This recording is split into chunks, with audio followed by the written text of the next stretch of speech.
Greater Hyderabad మహానగరం 3 municipal కార్పొరేషన్లుగా అవతరించింది.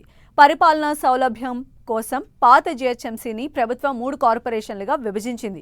Greater Hyderabad municipal corporation, Cyberabad municipal corporation, Malkajgiri municipal కార్పొరేషన్గా ఏర్పాటు చేశారు. జీహెచ్ఎంసీ డీలిమిటేషన్తో మౌలిక సదుపాయాలు మరింత పెరగనున్నాయి. దీంతో రాబోయే రోజుల్లో విశ్వనగరంలో రియాలిటీ రంగం మరింత దూసుకుపోయే అవకాశం ఉందని ఎక్స్పర్ట్స్ చెబుతున్నారు.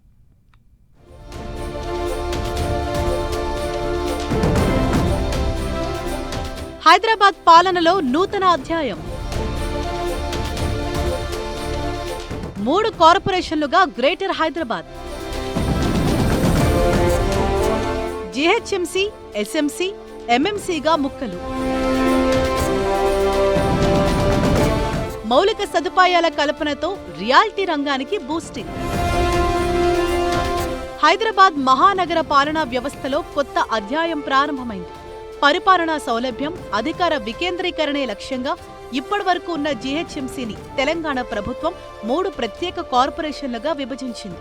ఈ మేరకు జీహెచ్ఎంసీ విభజనకు సంబంధించి సర్కార్ గెజిట్ విడుదల చేసింది.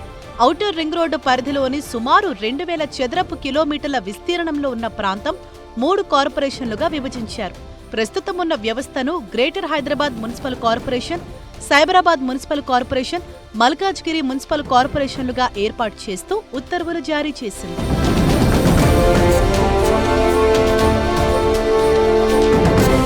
గతంలో ఏదైనా లేఅవుట్ లేదా బిల్డింగ్ పర్మిషన్ కావాలంటే జీహెచ్ఎంసీ ప్రధాన కార్యాలయానికి వెళ్లాల్సి వచ్చేది. ఇప్పుడు 3 వేర్వేరు కార్యాలయాలు ఉండటం వల్ల నిర్ణయాలు వేగంగా జరుగుతాయి. ఇది బిల్డర్లకు, కొనుగోలుదారులకు పెద్ద ఊరటగా చెప్పొచ్చు. సీఎంసీ, ఎంఎంసీలకు ప్రభుత్వం 500 కోట్ల చొప్పున ప్రత్యేక నిధులను కేటాయించడంతో ఈ ప్రాంతంలో మౌలిక సదుపాయాల కల్పన మరింత మెరుగుపడనుంది. శివారు ప్రాంతాల్లో రోడ్లు, డ్రైనేజీ, తాగునీటి సౌకర్యాలు త్వరితగతిన మెరుగుపడతాయి. దీంతో ఈ ప్రాంతాల్లో భూముల విలువ సహజంగానే పెరగనుంది.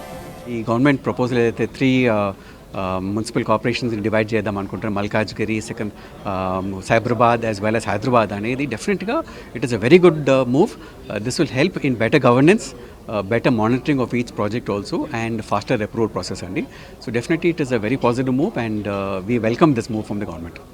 జీహెచ్ఎంసీ డీలిమిటేషన్తో చార్మినార్, ఖైరతాబాద్, సికింద్రాబాద్ వంటి ముఖ్యమైన ప్రాంతాలపై ఫోకస్ పెరిగే అవకాశం ఉంది. ఇక్కడ చేపట్టే రీడెవలప్మెంట్ ప్రాజెక్టులకు డిమాండ్ మరింత పెరగనుంది. సైబర్ మున్సిపల్ కార్పొరేషన్లో ఐటీ కారిడార్ ప్రాంతాలు ఉండటంతో ఈ ఏరియా గ్లోబల్ టెక్ హబ్గా మరింత వృద్ధి చెందుతుందని ఎక్స్పర్ట్స్ చెబుతున్నారు. మల్కాజ్గిరి మున్సిపల్ కార్పొరేషన్లో మధ్యతరగతి వర్గాలకు అందుబాటు ధరల్లో ప్రాపర్టీ డెవలప్ అయ్యే ఛాన్స్ ఉందని ఎక్స్పర్ట్స్ చెబుతున్నారు.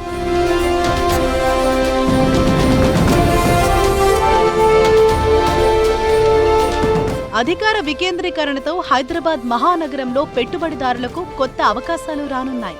శివారు ప్రాంతాలైన తెల్లాపూర్, నార్సింగి, బోడుపల్, మేడ్చల్ వంటి ప్రాంతాలు ఇప్పుడు మున్సిపల్ కార్పొరేషన్ల పరిధిలోకి రావటంతో అక్కడ పెట్టుబడి పెట్టేందుకు ఇన్వెస్టర్లు ఆసక్తి చూపే అవకాశం ఉంది. నిర్వహణ సౌలభ్యం కోసం తీసుకున్న ఈ నిర్ణయం హైదరాబాద్ను కేవలం ఐటీ సిటీగానే కాకుండా నలువైపులా అభివృద్ధి జరిగి మెగా సిటీగా మారుస్తుంది. దీనివల్ల రాబోయే 2-3 ఏళ్లలో ప్రాపర్టీ ధరలతో పాటు డిమాండ్ గణనీయంగా పెరిగే అవకాశం ఉందని ఎక్స్పర్ట్స్ అంచనా వేస్తున్నారు.